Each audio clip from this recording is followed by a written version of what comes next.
আমাদের অত্যন্ত শ্রদ্ধেয়, অত্যন্ত প্রিয় মহারাজ খুব ভালোবাসেন তোমাদের মতো ছাত্রছাত্রীদের, এবং তোমাদের থেকে আরো যারা একটু ছোট সেই সব শিশুরা মহারাজের খুব ভালো বন্ধু। মহারাজ শিশুদের খুব ভালোবাসেন, খুব ভালো বলেন। ওনাকে তাই আজকে ডাকা হয়েছে, তোমাদের সামনে উনি তার কথা রাখবেন। তার আগে আমরা মহারাজকে মঞ্চে বরণ করে নেব। আমাদের মধ্যে বিদেশ মিত্র রয়েছেন, এই সঙ্গে প্রাক্তন সভাপতি, তাকে আমি অনুরোধ করছি মহারাজকে পুষ্পস্তবক দিয়ে এবং উত্তরীয় করিয়ে শ্রদ্ধা জানাবেন, সম্মান জানাবেন। শ্রী বিদেশ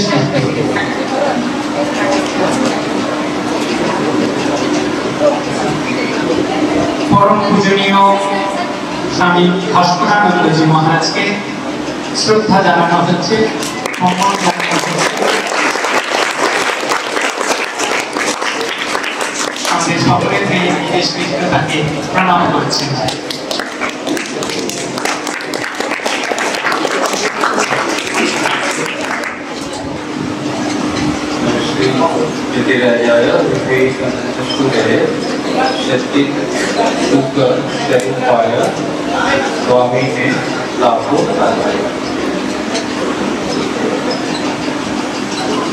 मंचे उपविष्ट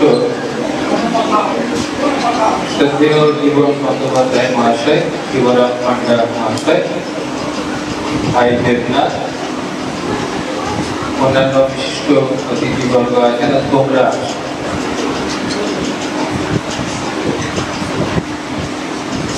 তোমরা আসো, সেটা তোমরা প্রমাণ করছো। আমরা সব কিছু প্রমাণ করি না যে আমরা আছি, অস্তিত্ব।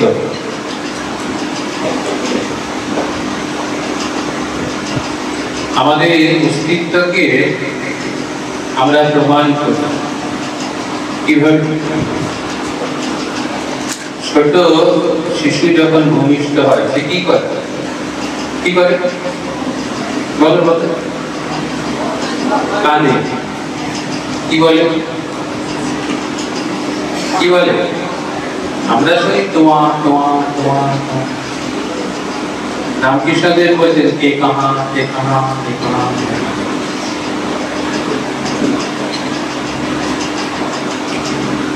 কান্না দিয়ে সে তার অস্তিত্বকে প্রথমে সিদ্ধ করে, আমি এলাম।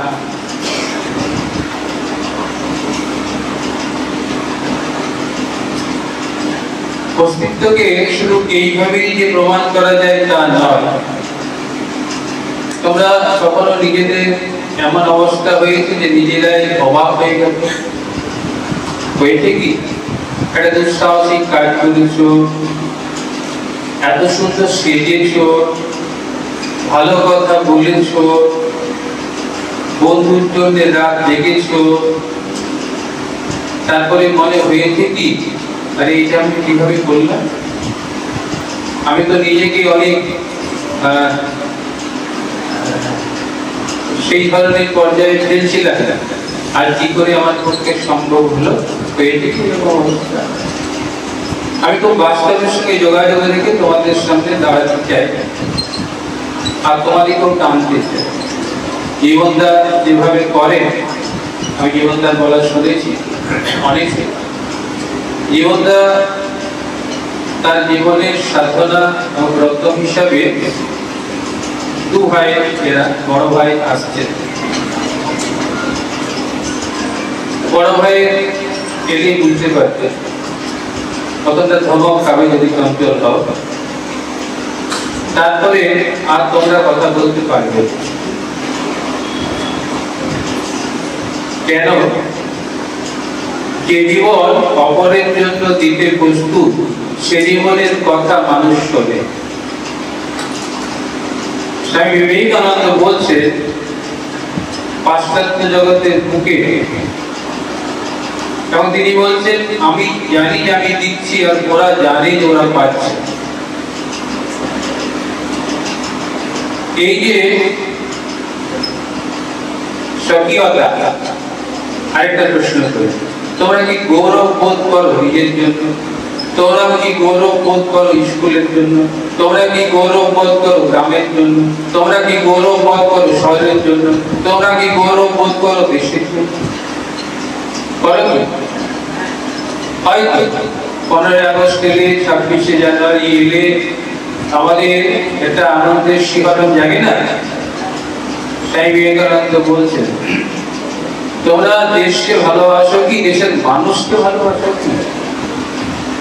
বাসো বাসো? যদি ভালোবাসো তাহলে তার জন্য কি করেছো? এখনো পর্যন্ত কি করেছো? করেছো কিছু? এমন কিছু যে আমি দেশকে ভালোবাসি, দেশমাতার জন্য আমি এই করেছি, ছোট্ট হলেও সেটি অসামান্য হয়েছে আমার সীমিত স্বার্থের মধ্যে, এরকম গৌরব গাথা কি তোমার জীবনে সংগঠিত হয়েছে বা আবিষ্কার করে উঠতে পেরেছিল? বলছে হাত বলছে, বলো।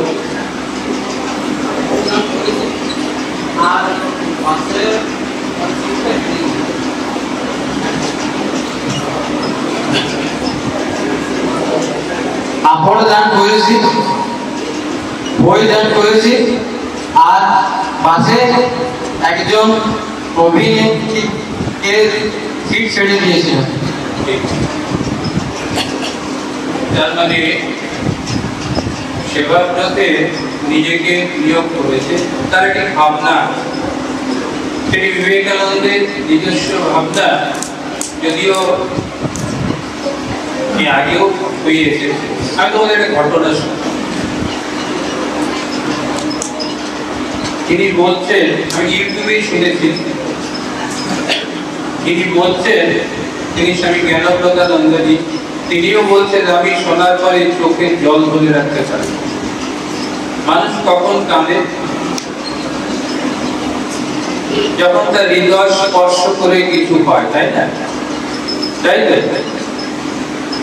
কান্না সবসময় দুর্বলতা নয়, কি আনন্দ মানুষের কান্না পায়, আসে, পায় না?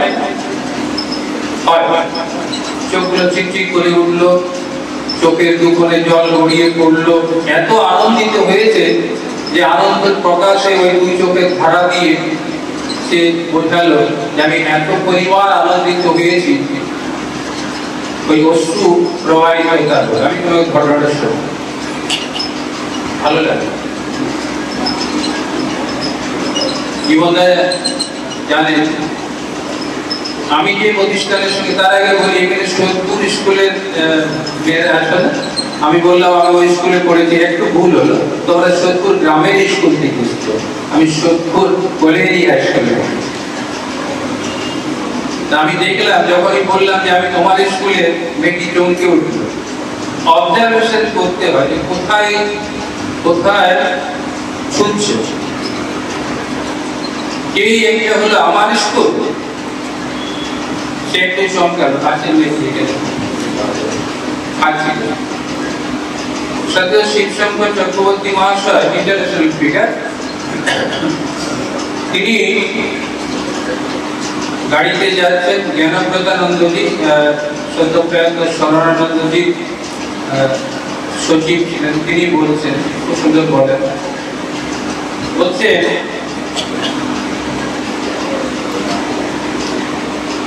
যেটা বলছিল কল্যাণ একটা উচ্চ সমিতি, তার অনেক ক্লাব আছে। কল্যাণ আমার নরেন্দ্রপুর রামকৃষ্ণ মিশন লোক শিক্ষা পরিষদের সঙ্গে affiliated to Narendrapur Ramakrishna mission লোক শিক্ষা পরিষদ।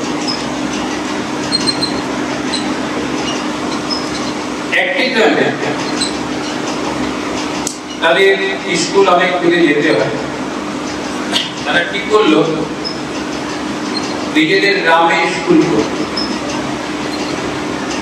কিন্তু শর্ত হলো কারো কাছে হাত পাতবে, কারো কাছে চাইবে না। তাদের যা সামর্থ্য সেটা তারা দেবে। কেউ যদি অর্থ না দিতে পারে, শাকসবজি হয়েছে সেটা দিতে পারে, সেগুলো বিক্রি করে যা কিছু হবে সেগুলো খাতায় লেখা থাকবে। এমনি করে ওরা দুপুরে একে পৌঁছালো একটা বাড়িতে, জন্মজুর আমরা বলি ডেলি লেবার। সে মহিলা দুটি ছোট শিশু সন্তান তার আছে। ভিক্ষা করে এসে সে সবে রান্না করবে বলে চালগুলো বাড়ছিল। এই দল পৌঁছালো, বললো যে আমরা বললো যে আমরা একটা স্কুল করবো, এরকম এরকম উদ্যোগ নিয়েছি, আপনার একটা সামর্থ্য আপনি দেন। মেয়েটি বলল, বাবা আমি এই ভিক্ষা করে চাল পেয়েছি, এই রান্না করবো বলে চালগুলো বাঁচছিলাম, আমার তো কিছু নেই। এখন আর সেরকম অবস্থা নয়। এরা অবাক হয়ে গেল। এখন দিন আনে দিন খায় মানুষ আছে কিনা বলা মুশকিল, কারণ অনেক সুযোগ সুবিধা এসেছে, এমনও দিন পেরিয়েছে দিন আনে দিন খায় মানুষ অনেক ছিল। এরা কি করবে? ব্যতীত হল। একটা জায়গা আছে আমাদের হৃদয়, সেটা আমাদের স্পর্শ করে, অপরের দুঃখ, ব্যথা, বেদনা, কষ্ট এবং আনন্দ হৃদয় ছুঁয়ে যায়। তাই দেখলো যে এর কাছে তো নেওয়া যাবে না, কষ্ট পেল, ব্যথা পেল, ফিরতে যাবে, সঙ্গে সঙ্গে মেয়েটি বলছে, শোনো বাবা, এটা তোমরা একটু শোনো বাবা, আমি তো কতদিন না খেয়ে থাকি, আজও না হয় না খেয়ে থাকলাম, তোমরা এই চালগুলো নিয়ে যাও। যে দল গেছিল সে দল নিতে পারল না। শিখল কি? মানবতার চূড়ান্ত রূপ, মানবিক ভাবের চূড়ান্ত যা কিছু দৃষ্টান্ত স্বরূপ সেটা শিখে। আমরা শুনেছি, পড়েওছি, Gandhiji the value of gift. বুদ্ধদেবের সময়ও দেখেছি একজন মহিলা, সে তার একটি পরনের শাড়ি সবাই অনেক কারণ দেখালো, এই কারণে দিতে পারছে না, ওই কারণে দিতে পারছে না, এগুলো পরীক্ষা। একজন মহিলা পরনের কাপড়টি গাছের আড়ালে দাঁড়িয়ে পরনের কাপড়টি দিল। আধুনিক দৃষ্টিভঙ্গিতে বা এক পর্যায়ের মানুষ আছে, তারা বলবে বোকামি করে। ব্যাপারটা কিন্তু তা নয়। আমার গৌরব বোধটা কোথায়? মানুষ হিসাবে আমার গৌরব বোধটা কোথায়? সেটা আমাদের হৃদয়ের বিস্তারে, অনন্ত বিস্তারের মধ্য দিয়ে আমি নিজেকে গৌরবান্বিত করব। যদি সংকীর্ণ হই, যদি স্বার্থপর হই, বদনাম হবে, যাতে কেউ কিছু বলবে না, বললেও আড়ালে আড়ালে বলবে। কিন্তু নিজেকে নিজে বেশি আঘাত দেব যখন আমি সংকীর্ণ হব, স্বার্থপর হব। আমার কথা আছে, আমার সম্ভাবনা আছে নিজেকে বিকশিত করা। যখন একটা গোলাপ ফুল কুড়ি আকারের সুন্দর, কিন্তু সেটা যখন ফোটে, সুগন্ধ ছড়ায়, সুগন্ধ ছড়ায়, সে কি বলে আমি ওই গন্ধটা আমার বন্ধুকে শুধু দেবো, সে কি বলে আমার পাড়ার লোকটাকে দেবো, সে কি বলে আমার ভালোবাসার মানুষটাকে দেবো, কি বলে সবাই আমার গন্ধ সবাই নিতে পারে, তাই না? আমার গন্ধ সবাই নিতে পারে। আমি ফুটে উঠলুম, আমি ঘোষণা করলুম, আমি দেওয়ার জন্য প্রস্তুত হলুম, আমি পৃথিবীর বুকে এসেছি শুধুমাত্র দেবার জন্য, এইখানেই আমার গৌরব বোধ।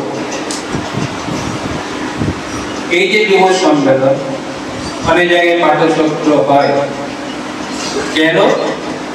নিজেকে জাগানোর একটা প্রক্রিয়া। আমার ভেতরে যে অনন্ত সম্ভাবনা আছে অনন্ত শক্তি আছে। এবং স্বামী বিবেকানন্দ এটা আমাদের প্রতি আস্থা রেখেছে। একটা ঘটনা বলি, অবাক হয়ে যাবে। স্বামী বিবেকানন্দ এমন এক জায়গায় আছেন, যারা একটু অমনোযোগী হচ্ছ,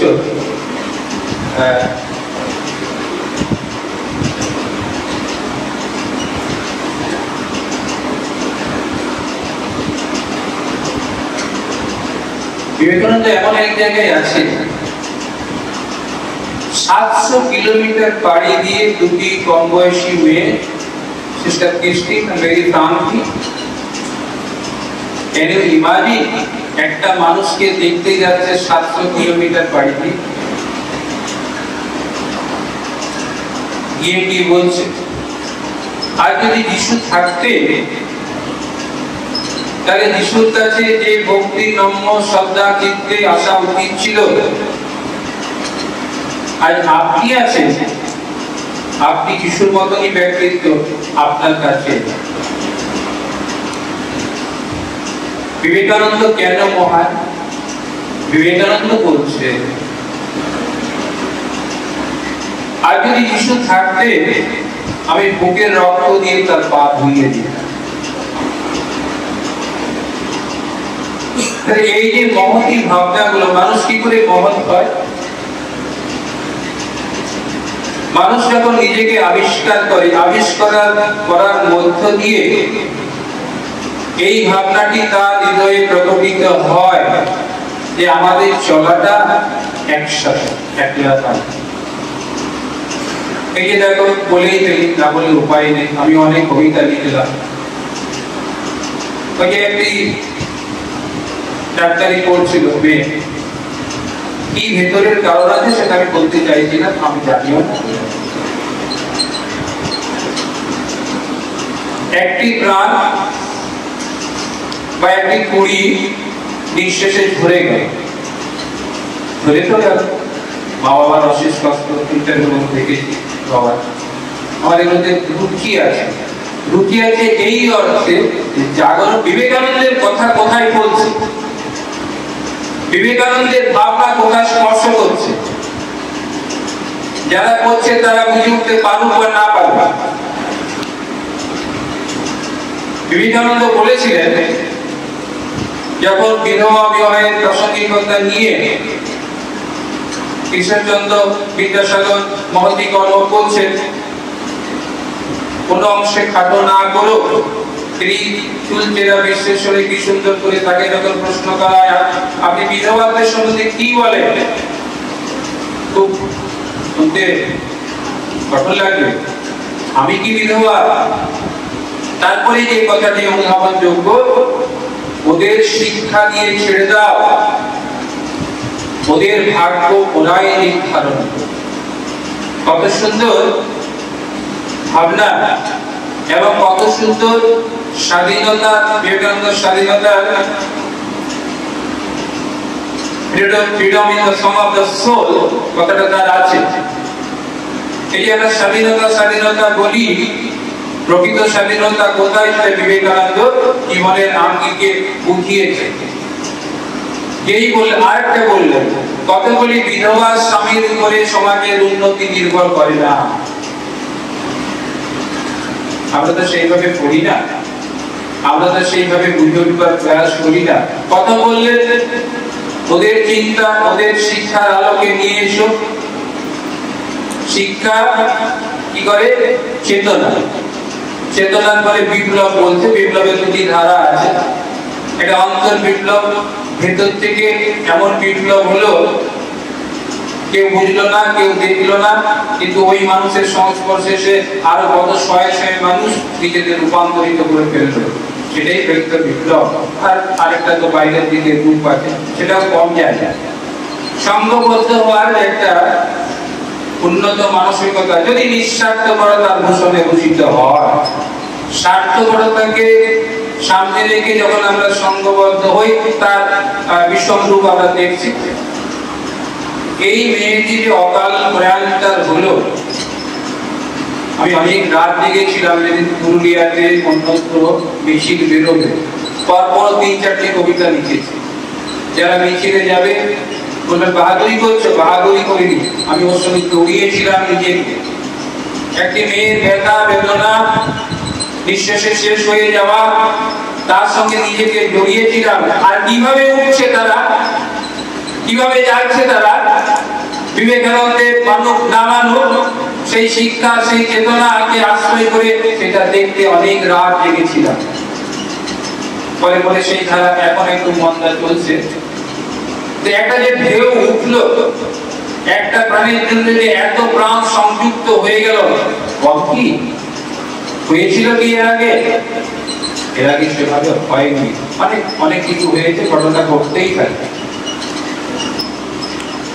তাহলে এই যে সংঘবদ্ধ হওয়া, বিবেকানন্দ যে রামকৃষ্ণ মিশন তৈরি করেন, তার নিজস্ব পরিকল্পনা ছিল। আমরা বলি যে পাশ্চাত্য জগৎ থেকে তিনি দেখে ফেললেন ওদের সংঘবদ্ধ হওয়ার রূপ, বৌদ্ধ ধর্মের সংঘবদ্ধ হওয়ার রূপ তার কাছে। কিন্তু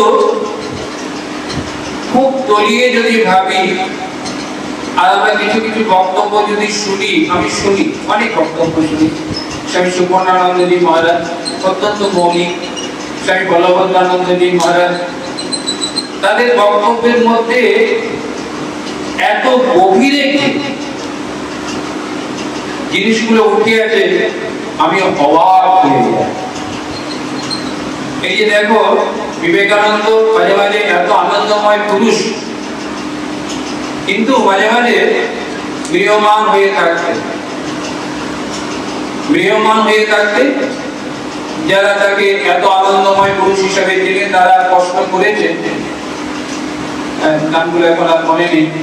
স্বামীজি মাঝে মাঝে দেখি আপনি এরকম ভাবে থাকেন, কি কোথায় দুঃখ, কোথায় কষ্ট, কোথায় ব্যথা? আমরাও বলি সাধারণ মানুষকে, বন্ধু যখন মুখটা পড়ে সুখ না দেখলাম, কি রে কি হয়েছে, ঘরে কিছু হয়েছে, বাবা কিছু বলেছে, মা কিছু বলেছে, বল না আমাকে, বল না। বলি কি বোঝাতে চাই? আমি তোমার সঙ্গে একাত্ম, তুমি আমাকে বলে হালকা, তোমার ভার আমি খুব ব্যক্তিগত ভাবে ঘরে ঘরে যাই। আজকে একটা বাড়ি থেকে এলাম, এই সমাজটার একটা সৌন্দর্য আছে, আবার ভয়ানক রূপ। ভয়ানক রূপ যদি তোমাদের শোনায়, তোমরা অবাক হয়ে যাবে। আমিও জানতাম না। ফেসবুক আমি 2010 থেকে করি। পিতৃমৃতা দাস বলে, এগুলো কিন্তু নিও না। এর পরিপ্রেক্ষিতে যে জায়গাটাতে পৌঁছাতে হবে, যে জায়গাটা দাঁড়াতে হবে, ঘটনা বলছি, কিন্তু এগুলোকে তোমরা নিও না। পৃথিবীটা দাস আমাকে লিখলো, মহারাজ আমার একটা প্রশ্ন আছে। অচেনা অজানা মানুষের আমাদের বর্তমানে যেরকম পরিস্থিতি চলছে, ভয়, আমাদেরও ভয় লাগে। তোমার কি বিষয়ে প্রশ্ন? আর আমার উত্তরে তোমার যদি কোনো কাজে লাগে তাহলে তুমি আমাকে প্রশ্ন করো। কবিতা লেখার একটা অভ্যাস আছে। একটা কবিতা লিখেছিলাম, প্রেম চিরন্তন, সম্পর্ক টিকবে কিনা বলা মুশকিল। তো আমাকে লিখল, মহারাজ আমি সম্পর্ক কি এখনো বুঝে উঠতে পারলাম না। কেউ বলে কেউ বলে না, কিন্তু অহরহ জীবনে এই ঘটনাগুলো যারা আছে তাদের জীবনে ঘটে। তারপরে যা লিখলো, এটা রেয়ার কেস। তো বলছে,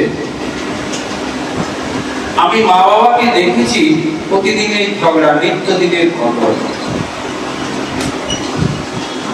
একটা পর্যায়ে গেল মা বাবা ছাড়াছাড়ি হয়ে যাবে, ইংরেজিতে ডিভোর্স করে, ডাইভোর্স করে। নিও না এই ঘটনা, আমি জাস্ট বলছি। মা মেয়েকে বললো, তুই খুঁটি ধরে নে। মহারাজ আমার জীবনে একজন সাথী এলো, সেও চলে গেছে, ভালোই হয়েছে। বলুন এখন কি করতে হবে? এই কষ্ট একটা চিরন্তন কষ্ট। এখন কি করব? আমি অনেক ভুল হয়ে গেছে, আমার যা করা উচিত হয়নি সেটা করে ফেলেছি। এখন কি করব? আমার সুন্দর স্বপ্ন আছে, আমার সুন্দর ভবিষ্যৎ আছে, আমি কি জীবনের মোড় ফেরাতে পারবো? সেই শক্তি কি আমার ভিতরে আছে? এইখানে বিবেকানন্দকে আমাদের আনতে হবে। বিবেকানন্দকে নিজের ভিতরে আবিষ্কার করতে হবে। পারবো কি? বিবেকানন্দ বলে হ্যাঁ নিশ্চয়ই পারবো। তারপরে আমি ওকে লিখলাম মেসেঞ্জারে, দুটো বড় বড় অনেক বড় বড় লিখলাম, ফেসবুকেও পোস্টিং করলাম। কথাটাতেও আমাকে লিখলো, মহারাজ আমি অনেক কথা জানতে পারলাম। আর দ্বিতীয়টাতে লিখলো যে আমি অনেক শান্তি পেলাম। আমি কার কথা লিখেছিলাম? আমি নিজের কথা লিখিনি। আমি নিজের কথা লিখিনি। আমি নিজের কথা লিখিনি। সাজিয়ে সাজিয়ে সাজিয়ে সাজিয়ে নিজেকে প্রশ্ন করে উত্তর বার করে এনে ওর সামনে উপস্থাপন করে ঠাকুরমা স্বামীজির চরণে ছুঁয়ে দিয়েছিলাম। যেখানে চির শান্তি আমরা পাবো, যেখানে চির আনন্দ আমরা পাবো, সেটা আমরা অল্প বিস্তর বুঝেছি, তারা বুঝিয়েছেন যে এছাড়া আর শান্তি নেই, এছাড়া আর আনন্দ নেই। তোমাকে একদিন না একদিন নিজেকে আবিষ্কার করতেই হবে। ঈশ্বরিক পোটেনশিয়াল ডিভাইন, তোমার সেই সৌন্দর্যময়তা তোমাকে উপলব্ধি করতেই হবে। না করে উপায় নেই, না করে শান্তি নেই, না করে আনন্দ নেই। সেটা কি? বাইরের আমাদের একটা রূপ আছে, বৈচিত্র্য আছে, কিন্তু যেখানে আমাদের বিবেকানন্দ বলছেন যেটা আবিষ্কার করলে, যেটা আবিষ্কার করলে সমস্ত গৌরবের অধিকার হবে, সমস্ত সৌন্দর্য তোমার মধ্যে বিকশিত হবে, সেটা কি? সেটা হলো সেলফ বলে, ইংরেজি শব্দের সঙ্গে ঠিক মেলে না, আমাদের আত্মজ্ঞান বলে, সেইটার কথাই ভারতবর্ষ বরাবর শুনিয়ে। তার জন্য কি করতে হয়? আজকে আমি স্তবানন্দজির অনেক রাত্রে আজকে উঠলাম 3টের সময়, মাথায় একবার শুনলাম, আর শুয়ে শুয়ে স্তবানন্দজির একটা লেকচার শুনছিলাম, খুব ভালো লাগছিল। চোখটা আধা আধা হয়ে আসছে, বুড়ো মানুষ হয়েছি তো, 64 ক্লাস হয়েছে তো, কিন্তু ওই বক্তব্যটা যখন শুনছি আর নিজেকে বুঝছি কি হবে। স্বামী যেন সেপাই চেলাছে, স্বামী নিশ্চয় স্বামীজি এমন একটা মানুষ না, যদি একবার তুমি সাথে পাও, যদি একবার বিবেকানন্দ তোমাকে ধরেন বা তুমি বিবেকানন্দের চরণ ছো, হাত ছাড়তে পারবে। কারণ তিনি আমার ভয়ের কথা বলছেন, আমার শক্তির কথা বলছেন, আমার সম্ভাবনার কথা বলছেন। একবার পড়ে দেখো, ছোট ছোট বই বেরিয়েছে, তো নিশ্চয়ানন্দ সুরেজের আওয়াজ। স্বামী যেমন পাশ্চাত্যের বুকে তোলপাড় করলেন, sisters and brothers of America, তারও আগে বারে শ্রীরামকৃষ্ণের ভূমিকা আছে। ওই মানুষটা একটা অদ্ভুত মানুষ, যেটা বলতে গিয়ে ছেড়ে গেল। আমার এইটাই বলা অভ্যাস। ওই যে স্বামীজি বিমর্ষ হয়ে বসে থাকতেন, কেউ প্রশ্ন করাতে বলছে যে আমার গুরুদেব আমাকে দুটো দায়িত্ব দিয়ে গেছেন, এটা দেশের মানুষকে উঠাতে হবে আর দেশটাকে উঠাতে হবে। নিজেই প্রশ্ন করেছেন, ভারতবর্ষ কি মরে যাবে? ভারতবর্ষ যদি মরে যায়, তাহলে ভারতবর্ষ থেকে যে উচ্চ চিন্তারাধিষ্ঠিত প্রভাব সেটা বন্ধ হয়ে যাবে, যেটা চিরকাল হয়ে আসছে। কবিগুলোর বাংলা আছে না, দেবে আর নেবে মিলাবে মিলিতে যাবে না ফিরে, এই ভারতের মহামানবের সাগর ফিরে। তাই বিমর্ষতা তার ওই, তার ব্যক্তিগত দুঃখ নেই, কষ্ট নেই। এত অপমানিত হয়েছে, লাঞ্ছিত হয়েছে, আজকেই শুনছিলাম, আপনি অবাক হয়ে যাবে। আর বিবেকানন্দকে বোঝা প্র্যাকটিক্যালি কথা নেই। এখনো কিছু কিছু বৈষ্ণব সম্প্রদায়ে তারা মানুষরা বলে, শুনছিলাম যে বিবেকানন্দ আমিষ খেতেন, তো তাদের 240 রকম রোগ তার শরীরে আসলে। বিবেকানন্দ আলাসিঙ্গা পেরুমলকে লিখছেন,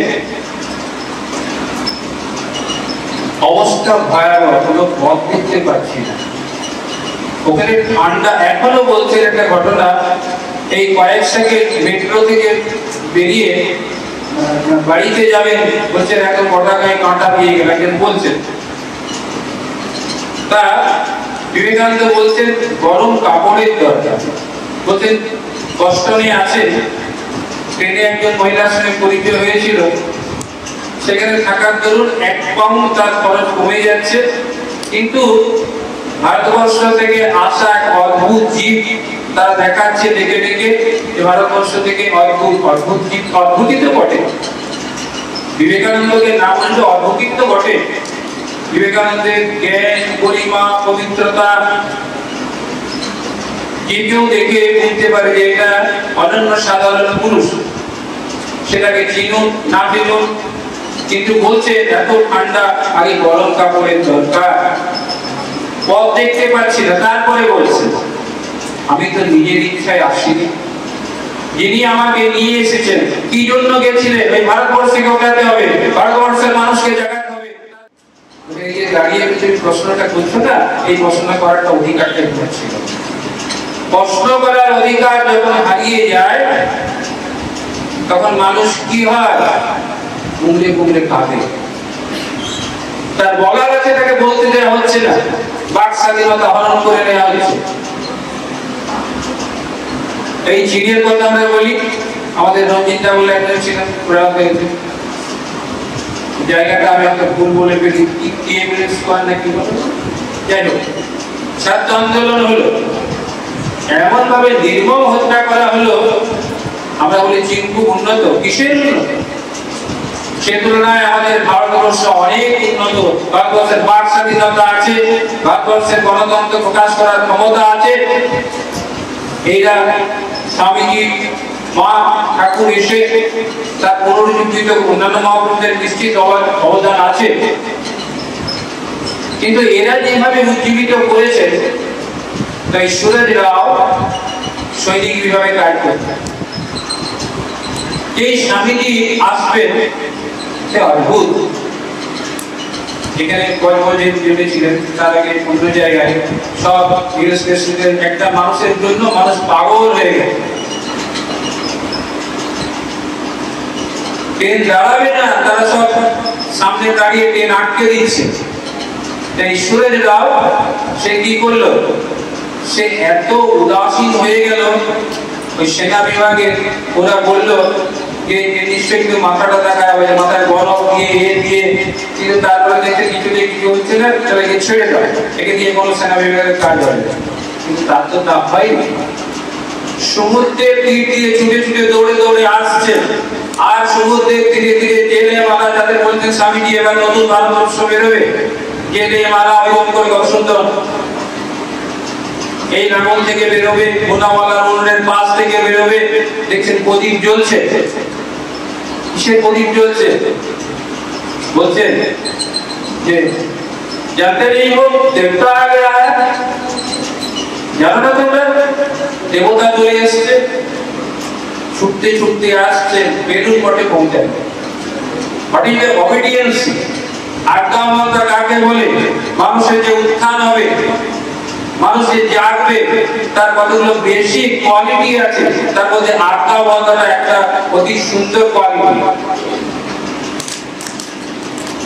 যেটা স্বামীজি ইংরেজদের প্রশংসা করেছে। স্বামীজি খুব সুন্দর মানুষ তো, যার যেটা ভালো সেটাকে বলতেন। ইংরেজদের যদি একজন বলে যে তাদের লিডার এইটা, প্রথমে সে শুনবে, পরে প্রশ্ন করবে। আর আমরা কি করি, আজ একটা প্রশ্ন আগে শুরু করতে শুরু করি। তাই সুরজরাও দৌড়তে দৌড়তে এলেন বেলুড় মঠে। এখনকার বেলুড় মঠ, তখনকার বেলুড় মঠ নয়। পিছনের দরজা দিয়ে যেটা ফেরি ঘাট আছে দিয়ে প্রবেশ করেছেন, 2-2:30টার সময় পৌঁছেছেন। এবার স্বামীজির কাছে গেল খবর। স্বামীজি তো, আমরা তো বলি, স্বামীজি বলছেন তোমরা যদি এগুলোকে কিভাবে নেবে জানি না, আমার ভেতর এত শক্তি এসেছে, অন্য গুরু ভাইরাও বলেছেন, আমি শুনে শুনে ঘটনা আছে, এত শক্তিধর পুরুষ। তারা এই ছোট্ট একটি ঘটনা টুক করে তোমাদের বলে দিই। বলরাম মন্দিরে বিবেকানন্দ জগৎ বিখ্যাত হয়েছে, স্নান করছেন, একজন যুবক বলছেন, স্বামীজি আপনার পায়ের মাসগুলো তো খুব সুন্দর। তখন কি সুন্দর বলছেন তাই? আরে সেই জন্য যে ঠাকুর আমাকে এত ভালোবাসতেন, সেই জন্য যে ঠাকুর আমাকে এত ভালোবাসতেন সব দিক দিয়ে। লম্বা চওড়া দেখতে সুন্দর, চোখ কি দারুণ। বিবেকানন্দের চোখ সবাই স্পর্শ করেছে, বিবেকানন্দের চোখ সবাইকে স্পর্শ করেছে, বিবেকানন্দের চোখকে সবাই স্পর্শ করেছে, কেউ মুখ ফিরিয়ে দিতে। আর যদি তোমরা চিত্রটা দেখো, বিবেকানন্দের চোখ থেকে তোমরা মুখ ফিরিয়ে দিতে পারবে না, নিশ্চিত করে বলতে পারি। কিন্তু কি বিনয়, কি অদ্ভুত। তা বলছে যে ঠাকুর সেজন্য তো আমাকে ভালোবাসতেন। তো সুরজরাও কি করলেন, বললেন আমি খাবো না যতক্ষণ না স্বামীজির সঙ্গে আমার দেখা। স্বামীজির কাছে গেল, স্বামীজির শরীর ভালো ছিল না, স্বামীজির নামলেন। তারপরে ঘটনা আছে বেলুর মঠে উনি থাকতে শুরু, একদিনের ঘটনা, এগুলো তোমরা বইয়ে পাবে। এক জায়গায় করে এনে যেমন মনে হচ্ছে তেমনি বলছি তোমাদের। গরু কিনতে পাঠিয়েছেন আড়িয়া দোয়াতে, ভাবতে সামান্য ঘটনা, কিন্তু কি অসামান্য ঘটনা। আড়িয়া দোয়াতে, যারা দক্ষিণেশ্বরের কাছাকাছি আড়িয়া দোয়া, সেখানে গরু আর দুদিন সন্ন্যাসী গেছেন নির্ভয়া গঙ্গা,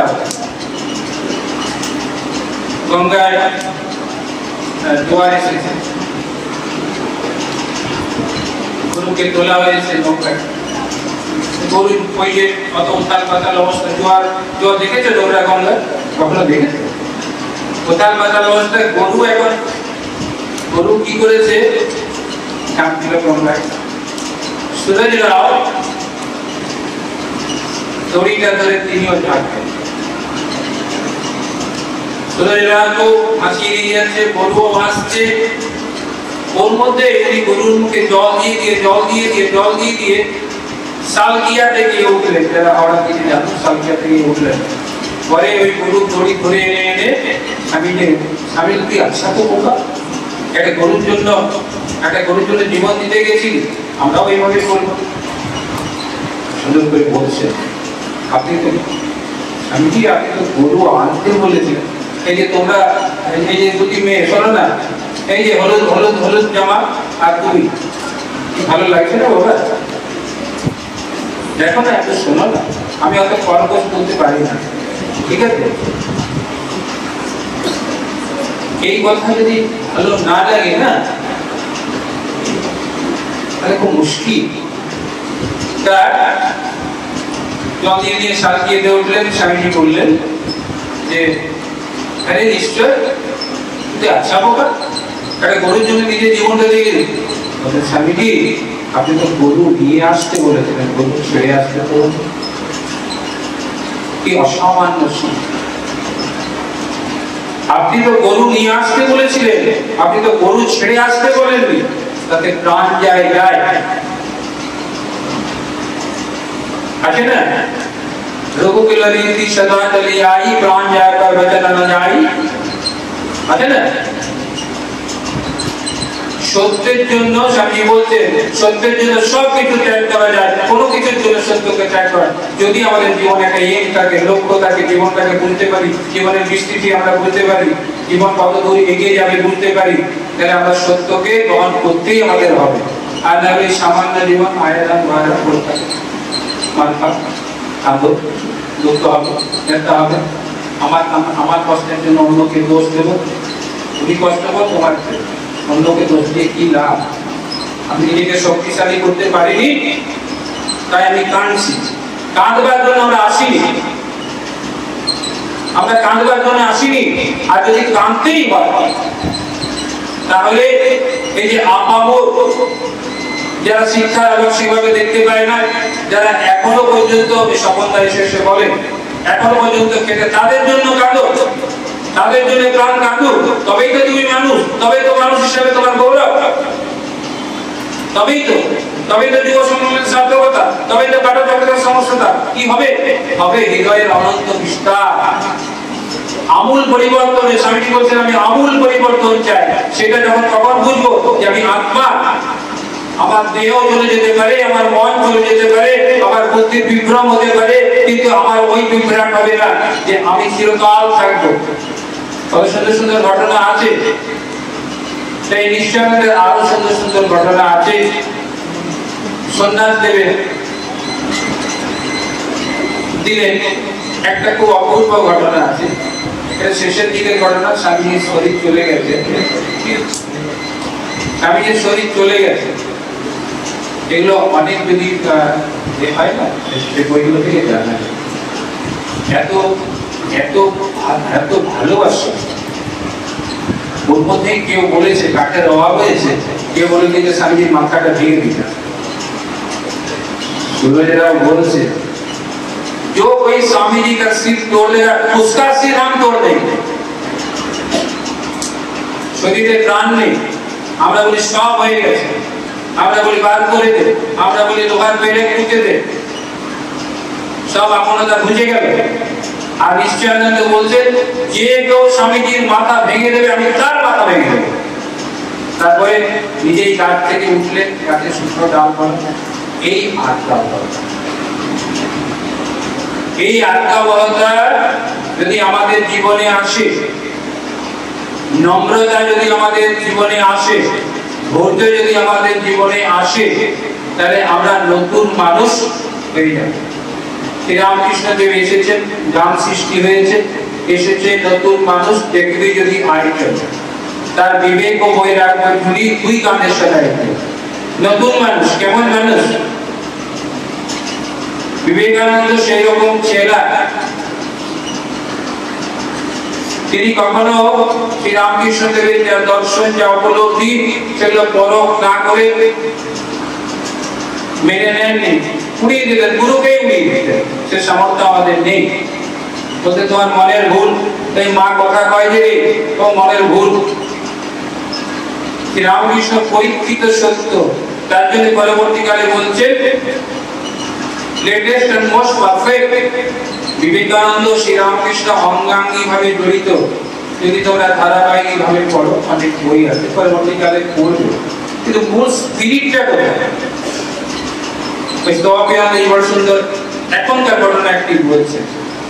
ওই যে নিশ্চয়ানন্দের ঘটনা বলার পর এই ঘটনাটাই বলছে। আমাদের একজন পরিচিত ছেলে